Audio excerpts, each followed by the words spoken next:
Good morning, everyone, and welcome to the informal session for the June board meeting of the Savannah County Board of Public Education. This is Wednesday, June the 2nd, 2021. I welcome you all either virtually and online, those of you present. Our informal meeting is always used as a chance for board members to gather information. There are no formal motions made or voted on at informal. We use it to gather information. I would ask, as I always do, if this meeting, even though it is an informal meeting, has been advertised in accordance with all the rules and regulations. And Ms. Davis-Brown assures me that it has. Some of you will be joining us virtually. We are pleased to have you with us.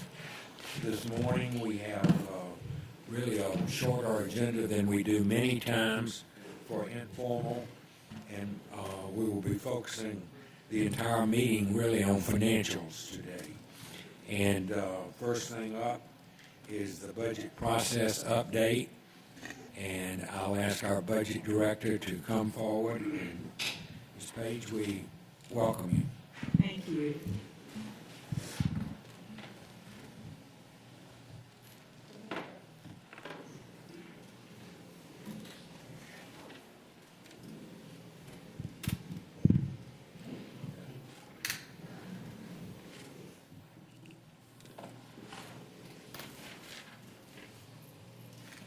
Good morning, everyone. This morning, I'm going to go over the budget process update. It is just a continuation update of the last presentation we have with some updated numbers. The purpose of the budget process is to gain community support and input on the budget process and priorities. As we talked about last time, we have many spending buckets, and each bucket has its set of rules for allowable expenditures, and in most cases, one bucket cannot be placed in another. We cannot mix money such as Title I with the general fund, for example. These are our various buckets displayed here. The general fund is our largest spending bucket, and the largest revenue source for the general fund is our local property taxes. We also have state QBE revenue and federal programs that are part of the general fund. And the money going into this comes out, and we use it to pay for nurses. We use it to pay for our campus police, most of the student transportation, maintenance and some of our maintenance. Our general fund local revenue is made up of various programs such as our maintenance and operations, our technology, athletics. We pay for our art and music teachers from our local revenue. Our general fund revenue from the local sources are our tax digest, which has grown 5.02% from last year. So we have an additional $14.9 million in local revenue. We have proposed a 0.75 millage rate reduction. This includes the 0.424 mil rollback and an additional 0.326 mil added to that to come to the 0.75 millage reduction. So not only is it a rollback, it is also a reduction above the rollback. That will reduce our revenue by $11.8 million. We are reducing our GMA proceeds, which is our bus bonds. We're not going to borrow for that. We're going to pay cash, so that will reduce our revenue next year $4.1 million.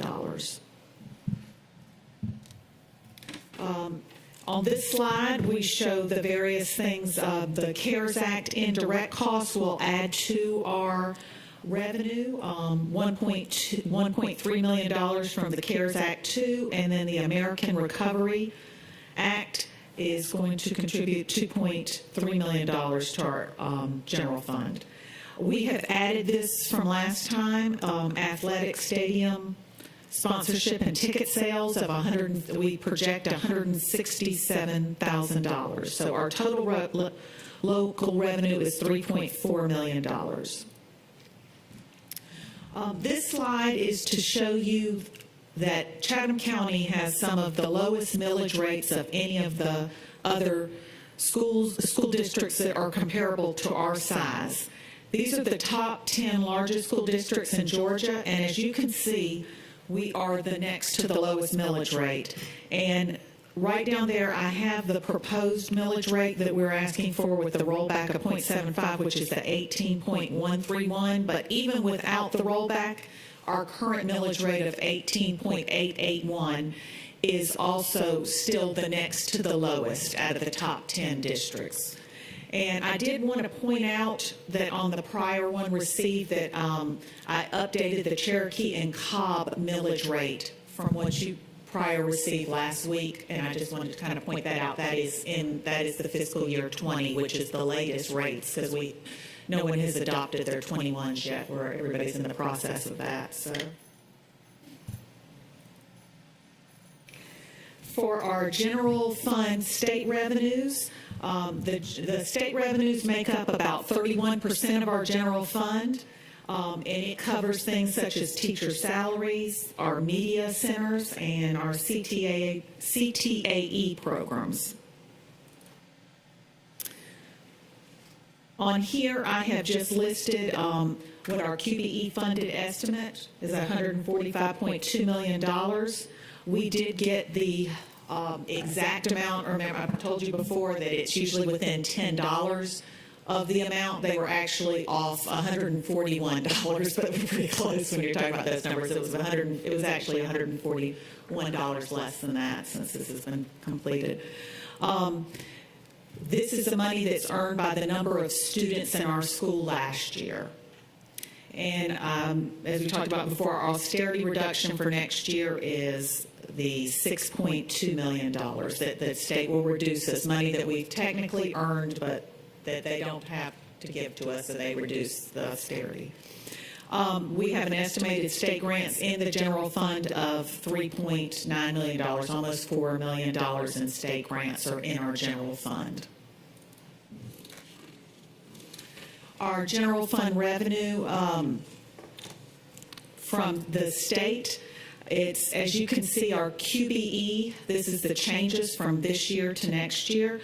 We have gone down $3.6 million in QBE due to the loss of enrollment during the pandemic, and also due to the fact that our enrollment has been gradually declining due to decline in birth rates, which is throughout the United States. Austerity reduction has actually is a lesser amount for next year than we got at our midterm. They've reduced it. We'll actually get an extra $109,000. You can see the various other small amounts that are listed below. But our total state revenue will actually go down compared to this year in fiscal year 21. For fiscal year 22, we will go down $850,000 in state revenue. This is a graph which shows our general fund revenue by source, so you can see what areas make up the most money. As you can see, our vast majority is made up of local taxes. State revenue is next. These are our general fund expenditures. The amounts that have increased or decreased compared from fiscal year 21 to fiscal year 22 are teachers' retirement increase, which was mandated by the state, went up $1.8 million for next year, and then the other items are just small state grants that we anticipate being eliminated for next year. Local mandates, we have increased our unemployment rate from 0 to 0.1%. The charter school allocation is based on an estimate. And then the other operating, Wanted to point out, we have got in this budget a 2%. We were at 2.5% cost of living increase the last time we met, and we have reduced it to 2% to bring it down to, it will cost us $6.5 million. We're trying to make sure that the district remains competitive. So I know that was one of the board objectives, has been the compensation plan. So we're trying to keep in there. No, there was no raise last year for cost of living. So we're really trying to keep that in there. So we've still got a 2% cost of living increase in our current budget. The various other areas, we added some based on our QBE. The reason that number went up instead of actually going down is we didn't want to hurt the schools by reducing the teachers' earned, so we left everybody at least equal to what they were this year, and we gave the schools that earned extra, well, the schools that was areas such as remedial ed went up, so we wanted to add those teachers. We didn't want to take away from any of the schools and reduce out any areas due to the pandemic and what everybody's facing. We did not want to make class sizes larger. We were hoping this will keep the sizes down, so we have not reduced based on the QBE. We didn't take away from anyone. Our enrollment projections, we did do based on our 10th day enrollment. That did go down, but that is covered based on vacancies, so that did not eliminate any particular people. The various other things, the ISS paraprofessionals was based on our audit, and you can see the others. If you have any questions, just let me know. Some other operating, we talked about all of these last time. Well, there's a couple of ads in there. The athletic girls flag football startup, and that we're going to use some of that athletic money that we're earning from the stadium to pay for that. And obviously, with these new stadiums that we have to continue to maintain them and we need equipment to do that. So our stadium maintenance and equipment is $128,000. On here, I wanted to point out this was another change from what was provided to you last week. The revenue increase was a typo, incorrect, but the revenue increase is the $2.5 million in revenue that's going up, and our expenditures are increasing $11.7 million. So as you can see at the bottom, the use of fund balance would be $9.1 million or $9.2 million of fund balance. Our capital projects funds, the money that makes up our capital projects is the penny sales tax, our state capital outlay grants, and our interest. And we use that money to pay for all of our capital repairs, our e-splosh, our new facilities, and for buses and bond debt reduction. This is our capital projects budget, budgeted amounts for next year. The revenues and expenditures of $37 million. We have state and federal grants that make up our special revenue funds, which include like our Title I program, our pre-K program, our school food service program. We have this year and next year, we have some special federal grant special revenue funds, which is our CARES Act and our American Rescue Plan Act. And this money will be used for at-risk student population, CTAE, learning facilities equipment, all various areas listed below. This is our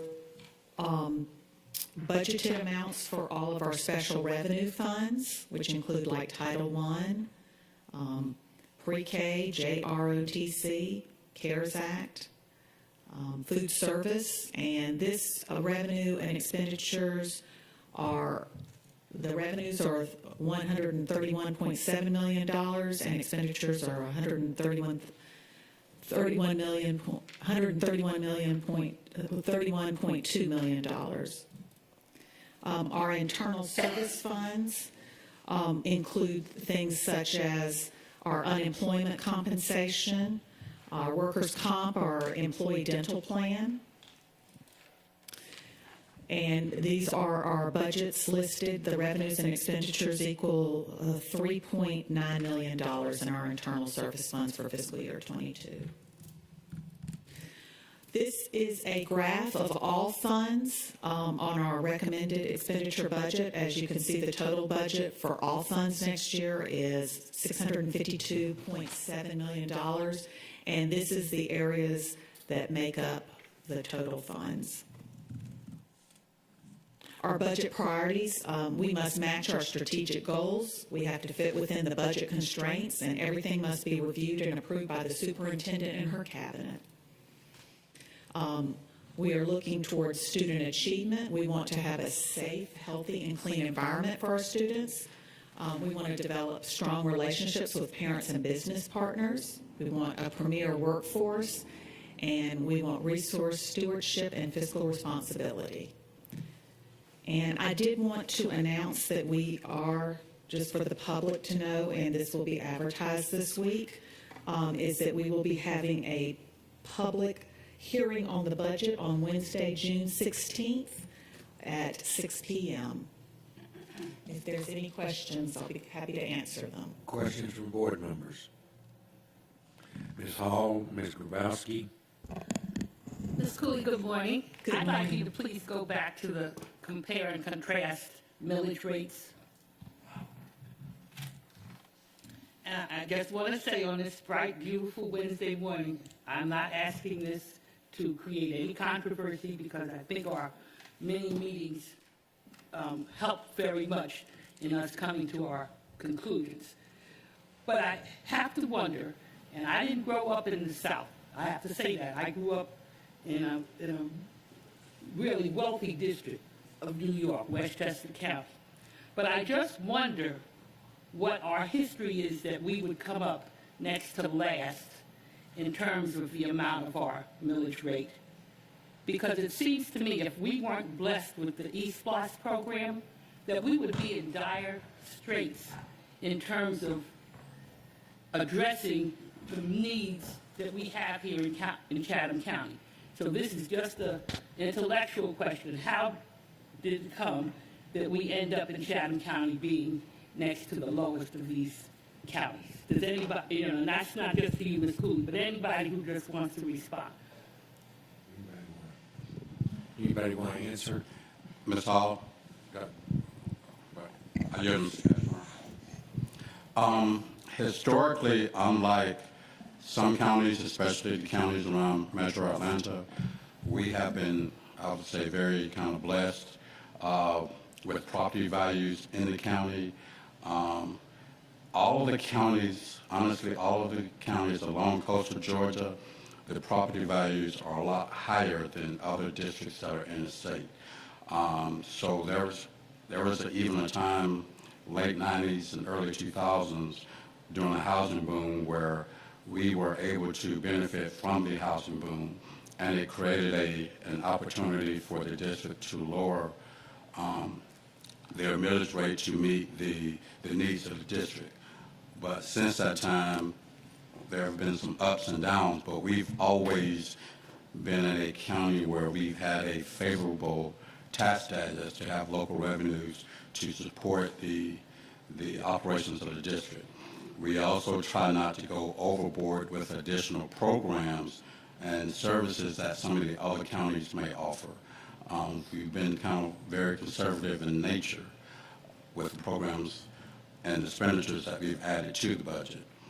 But mainly, the main cause is because we live in a county where the property values are, again, all the counties along coastal Georgia where the property values have been in our favor. Well, has there been any comparison between the results between the educated citizenry of Chatham County versus some of those other counties with higher ones? Because I can see that's a blessing to us if, in fact, we're able to achieve everything that's needed with the children who we serve. But if there's a gap there, a large gap between some of our children and others of our children, has that ever been factored in the historic, situation? What could we do that might accelerate the achievement of our students if we had the funding to do that? I guess that's my question, the results versus, you know. Dr. Hoskins Brown and Mr. Catchmore had his hand up. Oh, sure. Well, I just had a question for the philosophical discussion that we're having around the investment of resources around property taxes. How far back do you want to go, Ms. Hall? Because if you go all the way back to the 40s and redlining, then we know how we're able to accomplish what we've accomplished with a low tax rate, because we were not proportionately distributing those resources across the community, and the contribution of different members of the community was less because they weren't contributing to the digest in the same way. So how far you go back will allow you to see how that's manifested in the educational provision that we've given to the community. In more recent years, I think that we still see the effects of the redlining process. We tried to address them through magnet schools and then specialty schools and now choice schools. So I kind of see this, I see this, the status of being near the bottom of the millage rates for comparable districts as kind of a service provision miracle. It's a miracle that we're able to provide the kinds of schools that we are providing to everybody in the district for the millage rate that we're putting forward. So I commend the schools and the staff and the leadership for that, because I would challenge that some of these districts that are charging more aren't giving better service than we are. Thank you. Probably this is, Dr. Buck, this is probably a discussion for maybe a retreat or something. I didn't mean to get into it too deeply, but I just wondered. That's okay. Can I point out one thing too? This is one of the reasons that theirs is higher is their pay for their employees in the Atlanta metro area is higher, and that's what we've been working towards getting ours up. That's why we have the 2% in there, because if we don't try to stay in line, we can't catch up to reaching that area. So I have Mr. Catchmore, Dr. Howard Hall, and I have a comment. Oh, excuse me, Mr. Ray. No, I was going to say that was what I was going to say from that page. Cooley, she's correct. Part of the alignment that you can watch is from 2016 when we did the board presentation on the workforce compensation plan, was the comparison with teachers and teachers' pay. That correlates to these districts. You can analyze why, but certainly those districts pay a lot higher as far as teachers and salaries. So, we've been working towards trying to get to that point, but we're not even into the 10. We hope we get to maybe 8 or 9, but we're not even there as it relates to teachers' pay. Mr. Catchmore, then Dr. Howard Hall. So one of the things that I don't know is whether all of the counties on this list also have an eSPLOST, but historically, several counties did not have eSPLOST, and so they charged higher millage rates that included their bond rate. They had their general fund millage rate, and then they had a separate bond rate, for capital projects. The second thing is, sometime in the last 2 decades, I think the General Assembly changed the law on the max millage you can charge, and some counties were grandfathered in. So if they go below, I think it's 23 or 22.75 or something like that, then they can't go above that line ever again. So I think that's part of it as well. I'm not saying we don't have a lower millage rate, but part of the reason we do is 20 years ago we floated a lot of bonds, which we just paid off through eSPLOST. And then more recently, eSPLOST, with the third iteration of eSPLOST, it allows us to keep the property millage rate a little lower than some other counties that don't have eSPLOST. That's the whole point of an eSPLOST. It's so that the millage rate can be lower otherwise. Whether we're at the right rate to provide the services needed, that's a separate question. But I know there are a lot of counties, especially around Atlanta, that don't have eSPLOST, and so their total millage rates are higher.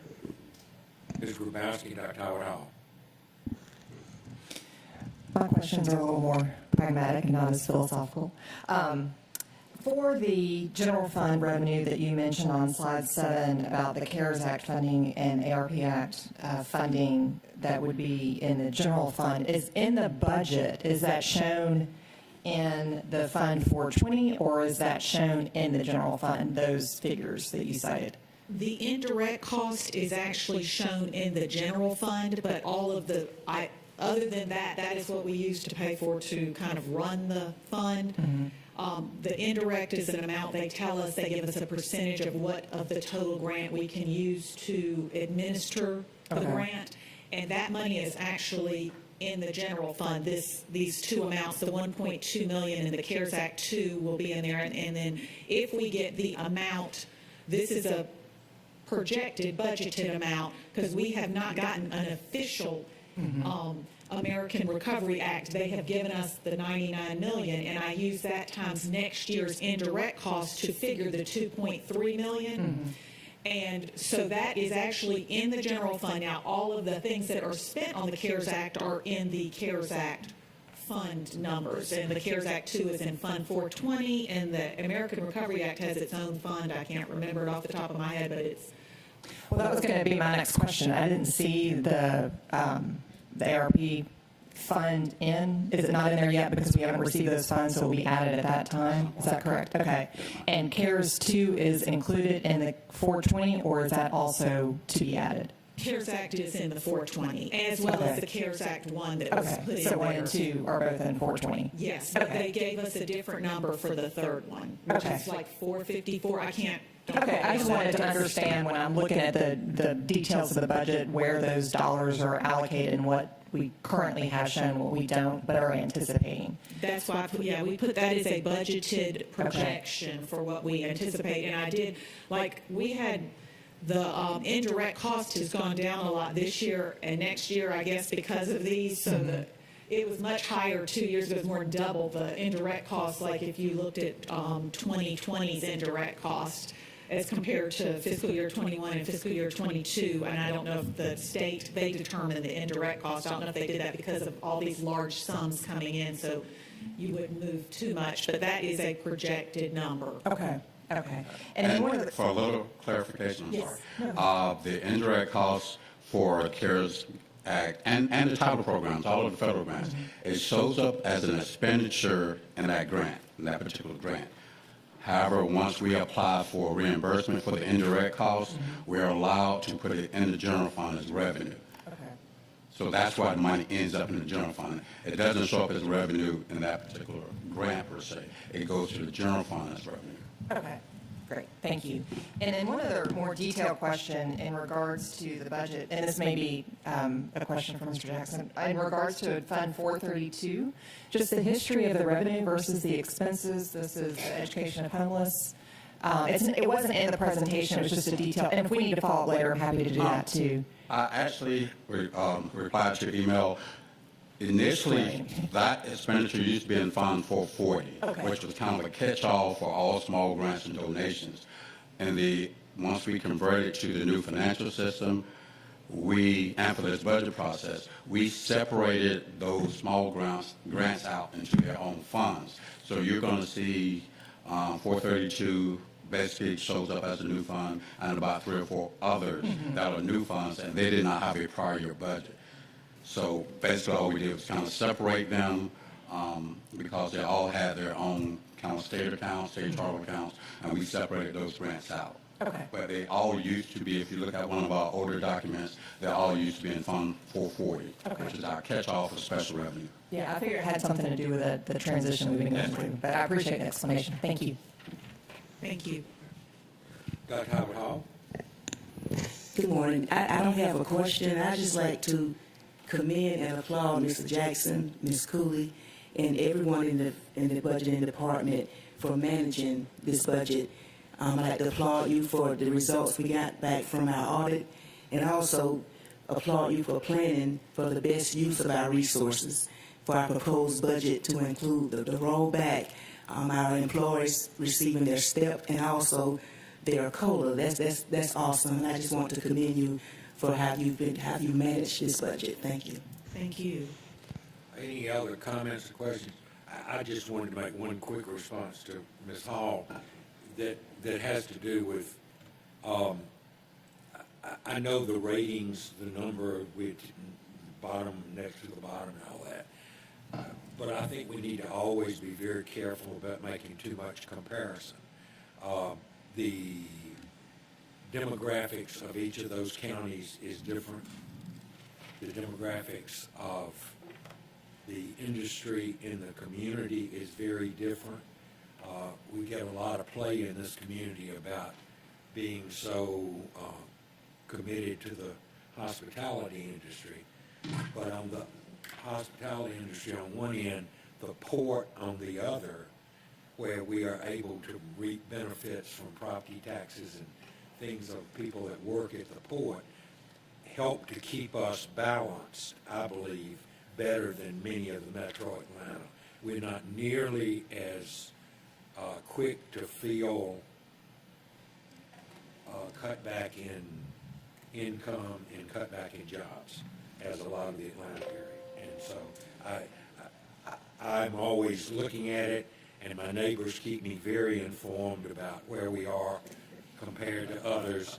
But I think that the management that we do helps us a lot, and it is a philosophical discussion. But any other comments from board members on this? Thank you, Ms. Cooper. But one thing, it seems like the budget has been presented with such clarity. For some, this time, it just seems like it's very, very much understood by all of us board members. So, again, We have a smart group in front of us here. I endorse what Dr. Howard Hall was saying. I think the buckets help. I really do. I mean, because I've been a part of this community for a long time, and the average person in our community, whatever part of the community you're from, thinks we just have all this money and you can spend anything you want, any way you want, and that's really not the truth at all. And so, yes, Dr. Hoskins Brown. I'm so glad you guys said that, because I was going to say that I really appreciated the visualizations and I didn't want to sound trite. So I really appreciate that everyone else found the visualizations helpful, not just for us because we see it and we kind of get it, but also so that just anyone who tunes in can see that and understand it so much better than they would just a table. So I agree. Applause for the extra effort. I'm never afraid to sound trite. Any other comments? Thank you, Ms. Cooley. Continue good work, and we appreciate you and Ms. Jackson and everybody else. Quarterly change orders are next. Yes, good morning. Mrs. Elizabeth Epstein, one of our executive directors for capital projects, will bring that report. Welcome. Good morning.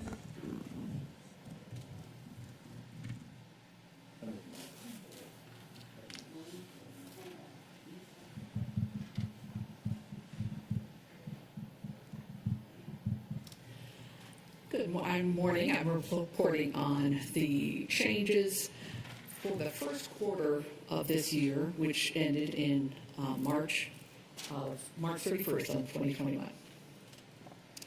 We have separated out the change orders by project, by our active projects in our SPLOST program. So our first page has a few, help me.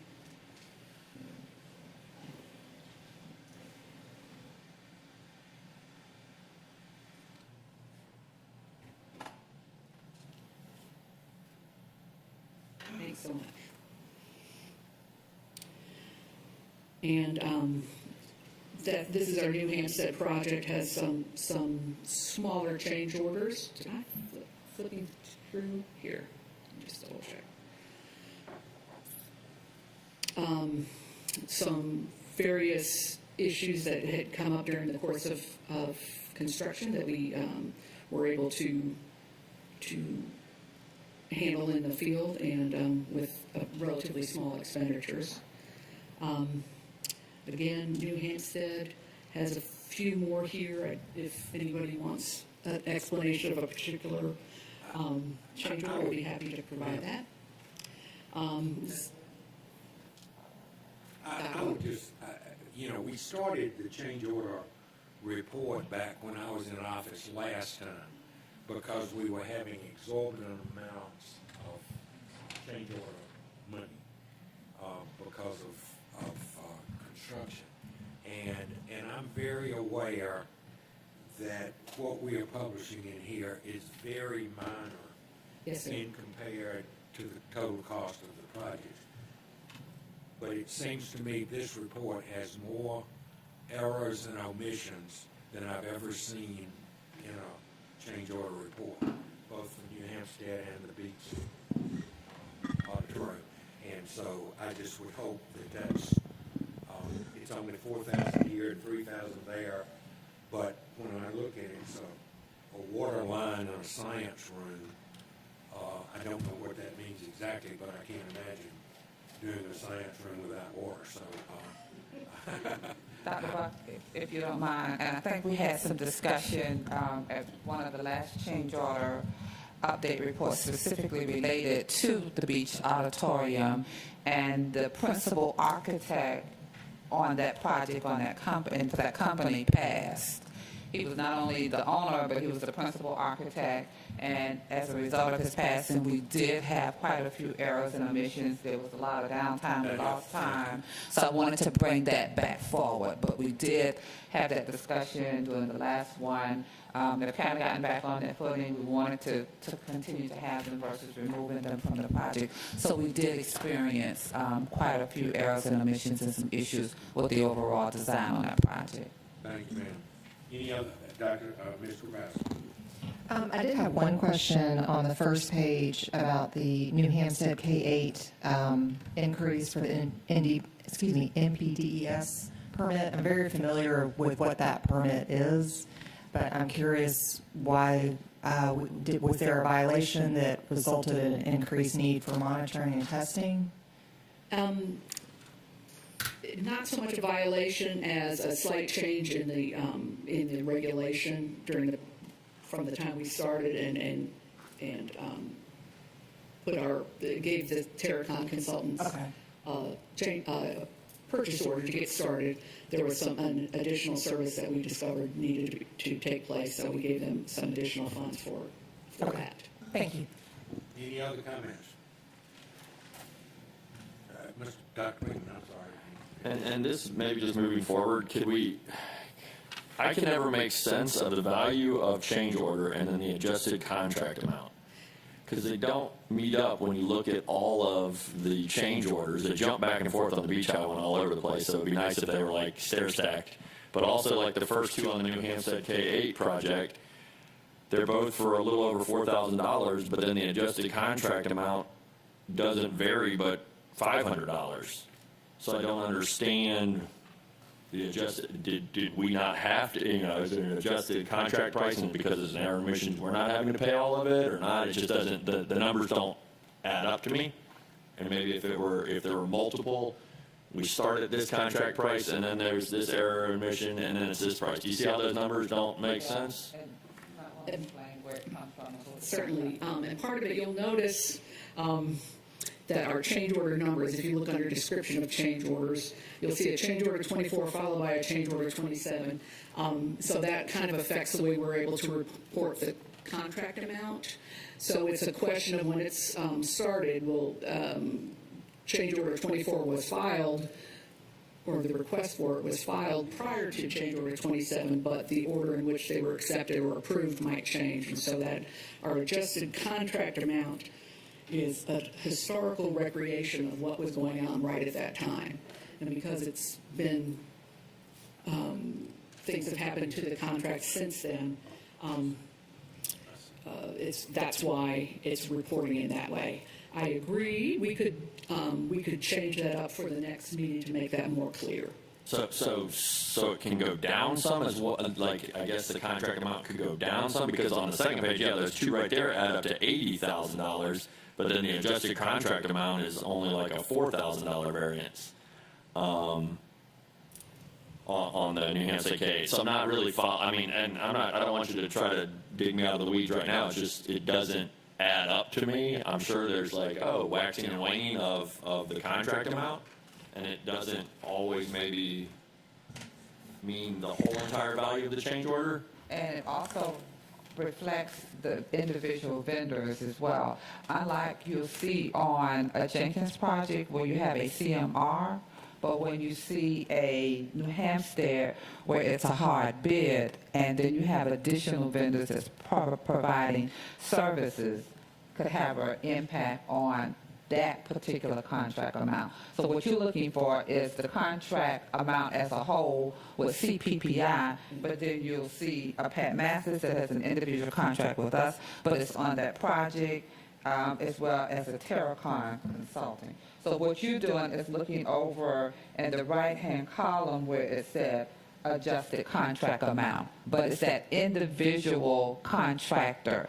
Again, if it was a CMR, you're going to see the adjustment to his or her contract. You see an adjustment to these individual contracts. So the adjusted contract amount is, so the value of the change order, so the change orders numerically are going to always increase. You're going to be 24, 25, 26 until all the change orders are done for a project. Those are always going to be increasing in the positive direction. The value of the change order is going to be whatever it costs to do that. The adjusted contract amount is going to be the snapshot of where all the transactions are for that whole project, which in this case has gone backwards because at change order 27, it's 6,000 less than change out order 24. That's the backwards thing that I think Dr. Brinkman is saying. It's less for an earlier change order. So that can happen because all the transactions that are moving around on that whole project can be going on, and that change in those numbers doesn't just reflect the value of that change order. It's what was happening in the whole universe of that project. Okay. Okay. Right. Any, is that okay? Certainly, we could look at presenting it both ways. This is a snapshot of the time that the change order occurred and was approved. I think Ms. Miller-Cagle brings up a good point that it might be helpful as we talk about change order report each time we do it to explain what this really means. Exactly. And then what you don't traditionally see is errors and omissions that we will cover. But we'll go back and we look at those and vet them individually. And just another, with the New Hampshire K-8, that's the one that we're continuing to work on where we had the rain delays, where we're still working with the contractor on that particular project as well. So these two, and just as Dr. Buck said, these are anomalies. We heard the voices very loud and clear as related to change orders under E-Splash 1, E-Splash 2, and made a concerted effort to manage them in E-Splash 3. But these are two where we had some specific areas that we're continuing to focus on. The other thing is sometimes if there's an item that needs to be addressed, sometimes there's a negotiation on what the final payout's going to be, and sometimes we use contingency that's built into the final contract. So you might see 10,000 taken out of contingency and 12,000 added to the final contract, but the total sum is 22,000. So it's not going to add up exactly. Thank you. Any other, Ms. Hall? I just want to say that I always want us to remember to be so grateful that we have most of this work going on inside. We sound like we're professional, construction people instead of educators. I mean, and that's a wonderful thing because we're saving ourselves lots of money. So in the grand scheme of things, I'm happy. These two really are anomalies. We have worked very hard to keep those change orders down, and we keep our eyes on them. And you can believe that if these change orders are coming before you, as Mr. Cashmar said, there has been some strong negotiations going on before it got to this point. And for the next meeting, could you bring Ms. Hall a hard hat? Absolutely. And a shovel. Personalized. We'll get her name on there, on the hard hat. Thank you. Any other comment? Thank you very much, ma'am. Thank you. Last thing on our informal agenda today is is monthly financials from Mr. Jackson.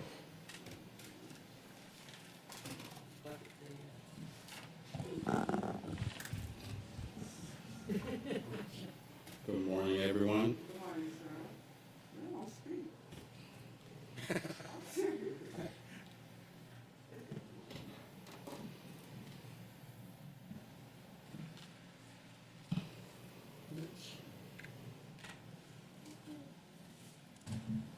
Bring to you financial statements for the financial period ending April 30th, 2021. For these statements, 83% of the fiscal year and 83% of the school year has elapsed. For Fund 100 general revenues, local property taxes are currently around 73% of the budget, which is higher than last year of 69%. As I mentioned earlier, fortunately during the pandemic, people have continued to pay their property taxes pretty much on time. We did have a little growth in the digest last year, but fortunately we're not showing any shortfall as far as revenue collections for property taxes, as we expected and probably as some counties may be experiencing. We've been fortunate in that area. As far as the expenditures, Excuse me, that also has to do with us able to keep our millage rate down, because our people are paying their property taxes, which they don't in other places. as far as the expenditures, for teacher salaries, we're right at 78% of the current modified budget, which is lower than 83% of last year. As I pointed out in some of the small group meetings, it is creating some savings. We have moved some money around over the last probably 3 months to use some of the savings for some current or needed expenditures before the end of the year. Other support salaries are 64%, which is lower than expected of 80 to 83% of last year. And that includes things such as substitutes and contracted services. Because we weren't there face-to-face for the entire school year, we have some savings there. The actual expenditures are 72% of the current modified budget as compared to last year of 76%. We're not too far behind, but again, we're going to have some expenditures during the month of May and June that will pretty much put us back on track. I'm going to skip the item dealing with Fund 710 as a fund to highlight. I actually did that last month. Food service. For this particular report, we're showing a current loss of about $1 million, only because we have not finalized or have not received the state approval for the CARES 2 grant. We should receive that pretty much any day now, but by the time you see the May financial statements, the finances for the food service is going to look a little different. In the grant, we propose to move 2.5 months of salaries from food service fund to the CARES Act grant. So we put in the budget, it was about $4.2 million worth of salaries that would come out of the food service fund and get moved to the grant. So the May report, when you get the May financial statements, you'll see a reduction in actual salaries and expenditures in food service, and additional expenditures in the CARES 2 grant. But at this time, there's no other concerns. Most of the other grants and programs are operating in the positive, and we have no concerns from the Division of Finance.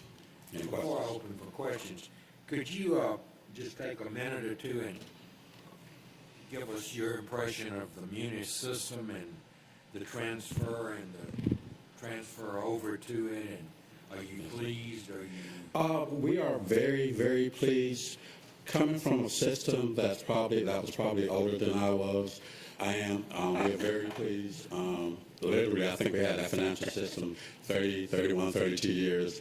So going from that kind of green screen or blue screen, going to a system that's Windows-based, it's in the clouds, and it looks like everything else that we use in the technology world when you go into software. I mean, it's good that we can click on something now and get reports and get financial information. We still have a learning curve because it's new, and when you've been using the system for so many years, there's a lot of bells and whistles of the financial system that we're still learning. Sometimes there are bells and whistles that we can't figure out ourselves. We've been in contact with other school districts. I do want to give a great shout out to Cobb County Division of Finance. They have been very, very helpful with us going through this process and trying to figure out how to use the systems, reports that they design on their own, some workarounds. We actually probably talk to them about once a week. Not saying that people at Tyler Industries are not helpful, but sometimes it's easier to talk to your peers and you can talk the same language. But they've been very helpful. But the staff, financial staff, they're impressed with it. They're happy with it. It's making their jobs a lot easier. It's not a lot of shuffling paper around and manual input anymore. And that is the main thing that the employees enjoy. The stress of doing the manual labor, trying to meet deadlines at the same time.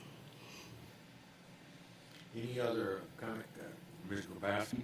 Thank you for the email follow-up on my question about food service and the explanation here. So when we get that CARES 2, do we anticipate we hopefully won't be continuing to operate at a loss with food service? That is correct. Once we finish the year, like I said, it's about $4.2 million. We're anticipating finish the year with a positive net of around maybe a couple of $1 million in the food service fund for FY21. And we're also looking at doing the same thing for the ARP money to put aside some money to help pay for the salaries. Unfortunately, according to the grant, we can only include in the grant the portion that we would pay for either locally or from state funds. We can't recover or get reimbursed for expenditures that are being paid for by federal dollars already.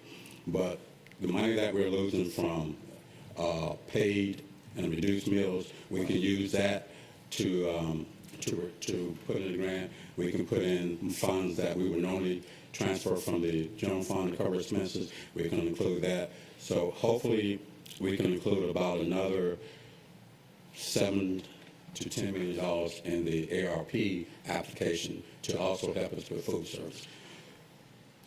And we're really looking at trying to put food service in a position where they have a fund balance 2 or 3 years from now that will support them in years in the future and not just the immediate years. So we're trying to position them to where they can function for a few additional years until we can get a handle on the rise in food costs.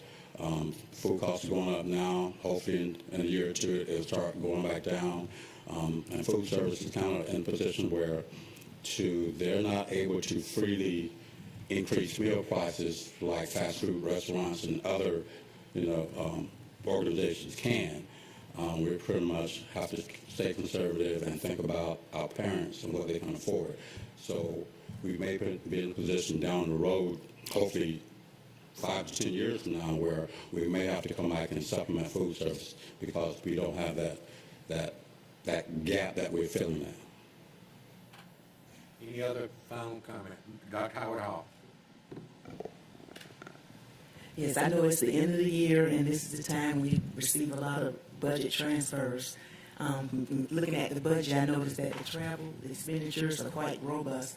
Have you noticed the influx in budget transfers regarding those account lines with travel? Because I do see a lot of, it seems to be very little expenditures from the travel accounts.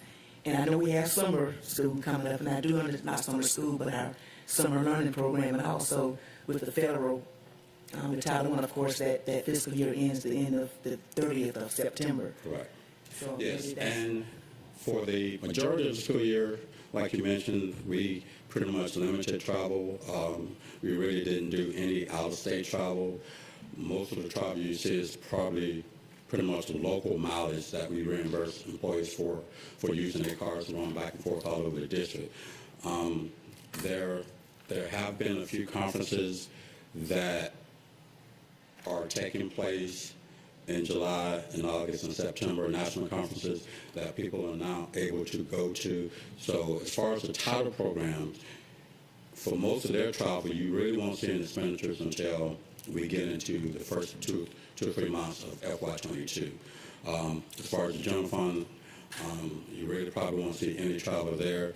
Schools that and departments that had travel money left over, again, like I said, a few months ago, we started moving that money around and trying to pool that money to buy more computer equipment or whatever, things that we needed to put into schools for next year to replace some of the items that we loaned out that we may or may not get back. But as far as travel itself, you will start seeing some expenditures up again July and August. It's not a lot scheduled in June, but July and August and September, things are pretty much getting back to normal. They're scaled down, but they're having the conferences and seminars again. Any other comments? Thank you, Mr. Jackson. Yes, sir. Completes our business for informal. I would ask for a motion to go into executive session. Dr. Hoskins Brown moves. Mr. Johnson seconds. All in favor say aye. Aye. It will be inserted that we're in executive session for the reasons of personnel, security, et cetera. Lunch is here, folks. I would ask that you eat lunch, and I have just about 12 o'clock, 12:30, we'll go into executive session, please. Thank you. Remember that you have this at your places every month.